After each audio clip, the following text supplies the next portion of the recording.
네, 안녕하세요. 초등생활 처방전 이서윤입니다.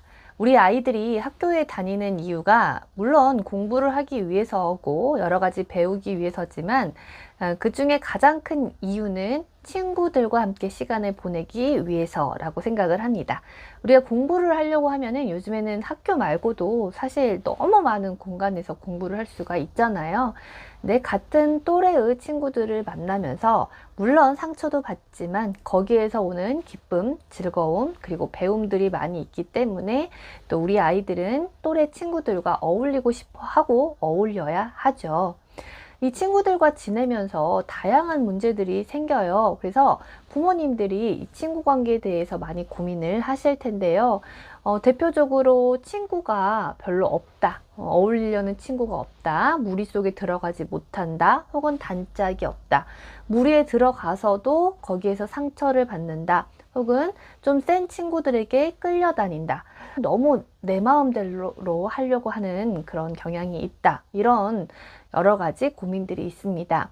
물론 이 학교 폭력과 같이 엄청나게 개입을 많이 해야 하는 그런 심각한 문제가 아니고서는 이런 애매한 문제들에서는 선생님이나 뭐 부모님이 개입을 할 수 있는 것이 그렇게 많지 않은 경우가 있어요.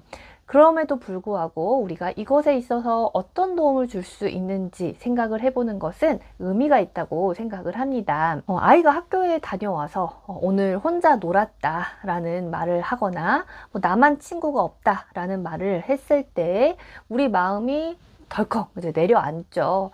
설사 아이가 그것을 부모님한테 말을 못한다고 하더라도 뭔가 놀이터에서 본다거나 했을 때 우리 아이만 겉도는 것 같고 혹은 좀 끌려다니는 것 같고 라고 했을 때 너무 걱정이 많이 되고 속상하기도 하고 아이 입장이 되면서 또는 내 어린 시절의 경험들과 오버랩 되면서 너무 걱정이 많이 된다라는 거예요.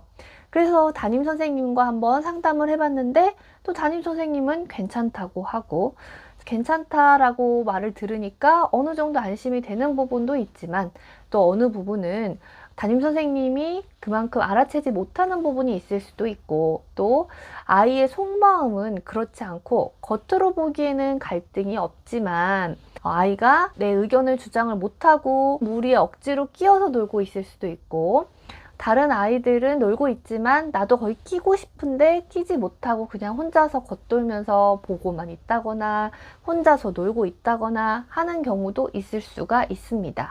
그 세세한 아이 개인의 감정 변화를 모두 다 알아챌 수 없는 것이 사실이고요. 그러면 우리 아이가 친구가 없어서 좀 속상한 경우를 생각을 해볼게요. 그런 경우에도 여러 가지 원인이 있을 수가 있어요. 먼저 아이의 기질이 다가가기 힘들어하는 그런 소심하거나 이런 기질일 수 있잖아요. 이럴 때는 관계의 임계점을 한번 생각을 해보세요. 관계의 임계점은 제가 그냥 만들어낸 건데 다가갈 수 있는 용기 그리고 느끼는 외로움, 합이 이 관계의 임계점이라고 생각을 합니다. 우리가 임계점을 넘어야 행동을 할 수가 있는 건데 친구들에게 다가가서 나도 같이 놀자, 나도 끼워줘 라고 말을 하는 게 이런 기질의 사람들에게는 굉장히 힘들어요. 저도 그런 기질이기 때문에 너무 그런 친구들의 마음을 잘 알거든요. 그런데 이 사람들한테 좀 시간이 더 필요해요. 그 용기가 자라날 수 있는 시간이죠. 근데 그 용기가 자라나기 위해서는 일단 다른 사람들이 어떻게 노는지, 그 집단의 분위기가 어떤지, 내가 어떻게 행동을 하면 되는지에 대해서 이제 대리 경험을 하면서 살펴보면서 관찰하면서 배우면서 이 용기가 자라나는 부분도 있고요. 그리고 내가 외로운 느낌, 나 거기 끼고 싶은데 나만 거기 끼지 못해가지고 나만 혼자 이렇게 쭈뼛쭈뼛하게 있네. 나도 저기서 같이 놀고 싶은데 못하네. 내가 용기를 내봐야 되겠다. 친구들한테 다가가서 같이 한번 놀아봐야 되겠다 하는 그 마음이 바로 생기는 건 아니고 여러 가지 실패, 좌절, 외로움 같은 감정들, 부정적이라고 느껴지는 감정들을 느끼면서 그럼 나도 한번 행동해 볼까? 하는 마음이 생겨나는 겁니다. 그래서 이런 친구들에게는 일단은 시간이 더 필요하다라는 거, 그리고 우리가 도움을 줄 수 있다라면 저학년 같은 경우에는 같이 뭐 놀이터에 나가서 엄마가 먼저 말을 걸어준다든가, 고학년이라거나 했을 때는 이제 생일 파티라든지 뭐 모임 같은데 친구들 같은데 나가게 된다라든지 이런 경우에 먼저 나가서 자리 잡고 있는, 사소해 보이는 그런 팁들이 이제 이런 소심한 사람들한테는 나를 주위로 다른 사람들이 오는 경우가 내가 가서 끼는 경우보다는 훨씬 더 편하게 마음속으로 느껴진다라는 것도 한번 생각을 해보시면 좋겠고요. 어쨌든 시간이 더 필요하다. 그리고 수많은 경험을 통해서, 시행착오를 통해서 또 이 임계점에 다가갈 수 있다라는 것도 생각을 해보시면 좋겠습니다.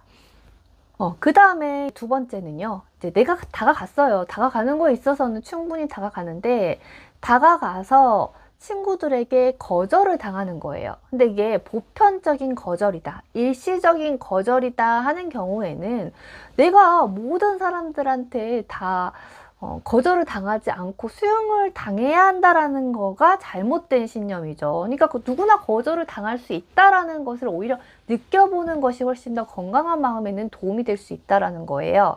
하지만 매번 거절을 당하고 그 친구들과의 관계에 있어서 내가 튕겨져 나오고 갈등이 생긴다라는 것은 내가 분명히 고쳐야 되는 부분이 있을 수 있다라는 거예요. 그런데 그런 학생들 같은 경우에 내가 어떤 부분을 고쳐야 하는지 의식하지 못하고 모르는 경우가 많이 있습니다. 그러니까 또 그 행동을 반복하게 되는 거거든요. 그럴 때는 알려줘야 한다라는 거예요. 왜 매번 우리 아이가 친구들 사이에서 거절을 당할까? 매번 항상이라고 한다면 일단 쉽게는 담임 선생님과 상담을 해보셔서 우리 아이의 행동에 있어서 혹시 친구 관계에 있어서 뭔가 문제가 되는 행동이 있는지, 배워야 되는 행동이 있는지도 알아보시고요. 또 아이가 노는 모습을 관찰을 할 수 있는 기회가 있다면 그거를 보실 수도 있고요. 또 아이가 물론 말을 할 때는 자기 중심적으로 말하기는 하지만 말을 하면서 이건 아닌 것 같다 싶은 것들이 있다면 또 알려주셔야겠죠. 실제로 이제 교실에서 한 아이가 다른 친구에게 이제 색연필을 빌려가야 되는 상황이었어요. 저학년이었죠.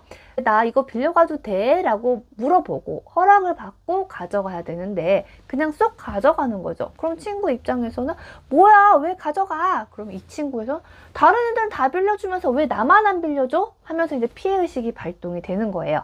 근데 그 상황에서는 나 이거 빌려가도 돼? 라는 요청하는 말을 했어야 하는데 이 아이는 요청하는 말을 해야 한다라는 생각을 아예 못하고 있었던 거죠.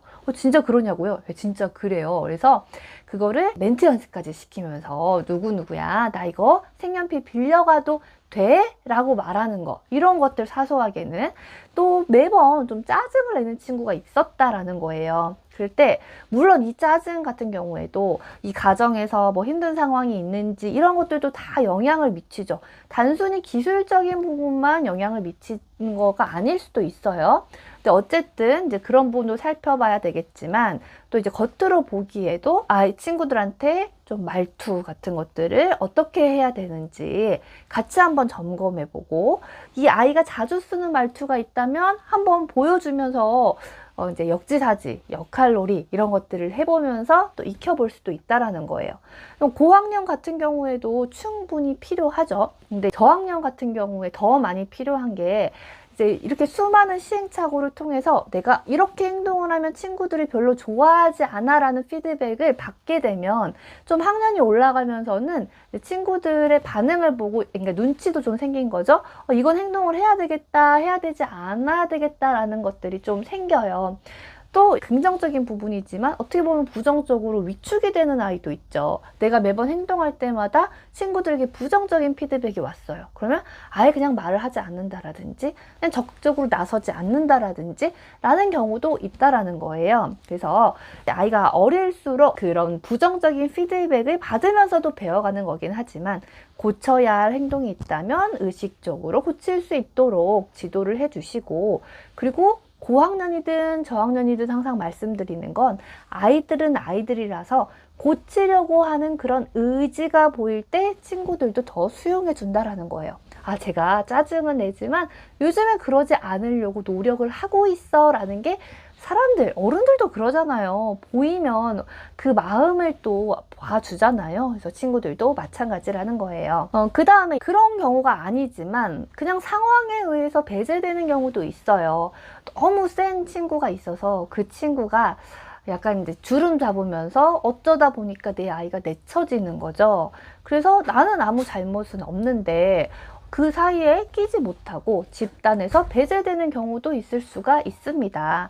그럴 때 필요한 것은 내가 나쁜 사람이어서 라고 나에게 탓을 돌리는 그런 귀인보다는 이럴 수도 있다라는 그런 마음가짐이 필요하다라는 거예요. 모든 일이 사실은 인과관계에 의해서 맞아떨어지지 않을 때가 많이 있습니다.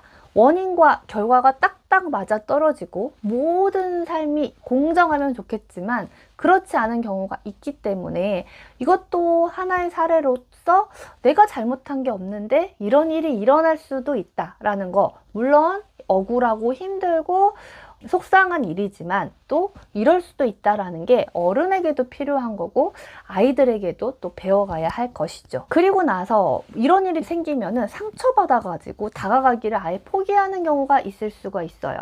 아, 친구들한테 이렇게 다가갔다가 내가 오히려 상처받고 힘들었었어. 그냥 혼자 있는 게 나아. 친구 없는 게 나아. 라고 할 수도 있어요. 하지만 모든 사람들은 그 관계의 정도는 사람마다 다르지만 다 누군가와 관계를 맺고 싶어 하는 게 당연한 본능이고 그렇게 해야 우리가 살 수가 있기 때문에 상처를 받음에도 불구하고 또 그것을 바탕으로 긍정적으로 나아갈 수 있도록 도와주는 것이 필요하다라고 생각을 합니다. 그래서 실제로도 그 전년도에 친구들에게 따돌림을 당해서 친구들은 다 그래, 나 친구랑 안 놀 거야 하는 학생이 있었거든요. 그래서 그 학생에게도 말을 해주는 것이 이제 과거는 지금부터 리셋, 우리가 새로 시작을 하자. 또 새로운 친구 우리 만날 수 있어 하면서 그 과거에 대한 리셋 그리고 다시 다가감. 물론 그 과정에서 뭔가 부정적인 피드백을 또 만나서 이 관계에 있어서 철수하고 포기하고 하는 경우가 있을 수가 있어요. 근데 그런 것을 통해서 우리가 또 성장을 하고 배워갈 수 있다라고 생각을 합니다. 그 다음에 또 이제 아이가 자기 할 말을 못하거나 좀 센 아이에게 끌려다니는 경우들이 있잖아요. 그럴 때 어떻게 하지? 우리 아이가 너무 끌려다닌다 라고 걱정을 하실 텐데 일단 이 아이들에게 어떤 말을 해야 되는지 좀 더 강한 멘트를 알려주고 이런 것들도 물론 필요해요. 하지만 그 전에 먼저 선행되어야 할 것이 이 아이의 기질을 스스로 나쁘게만 보지 않을 수 있도록 관점의 안경을 씌워주셔야 합니다. 그래서 이렇게 말했어야지. 친구한테 싫다고 말했어야지. 분명하게 말했어야지.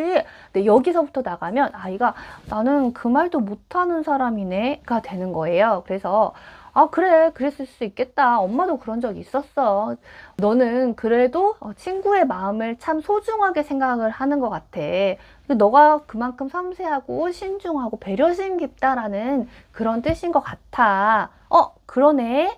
그럼에도 불구하고 정말 놓치기 싫은 게 있을 때는 이렇게 한번 말을 해봐. 뭐 못하면 어쩔 수 없지만 한번 네가 꼭 필요할 때는 이렇게 말할 수도 있어. 이 정도의 뉘앙스로 또 말씀을 해주시면 좋겠습니다. 그래서 얘 친구 관계에 있어서 중요한 것은 정말 많은 시행착오를 거쳐 나가겠지만 그 뒤에는 항상 부모님이 있다라는 것. 그리고 상처나 부정적인 경험에도 불구하고 함께하는 것이 좋다라는 그 마음과 신념에는 변함이 없었으면 좋겠습니다. 그래야 또 우리 아이들이 한 명일지 두 명일지 10명이 될지 몇 명일지는 모르지만 그 함께하는 즐거움을 또 누릴 수 있는 그런 사람으로 자랄 수 있다고 생각을 합니다. 네, 수많은 친구 관계의 문제 때문에 불안함을 느끼시겠지만 이게 서로의 또 고민을 이야기하면서 그 불안감이 감소하기도 하잖아요. 그래서 또 걱정이 있으시면은 댓글 달아주시고 초등생활 처방전과 함께 하셨으면 좋겠습니다. 그럼 저는 다음 영상에서 뵙도록 할게요. 오늘도 시청해주셔서 감사합니다.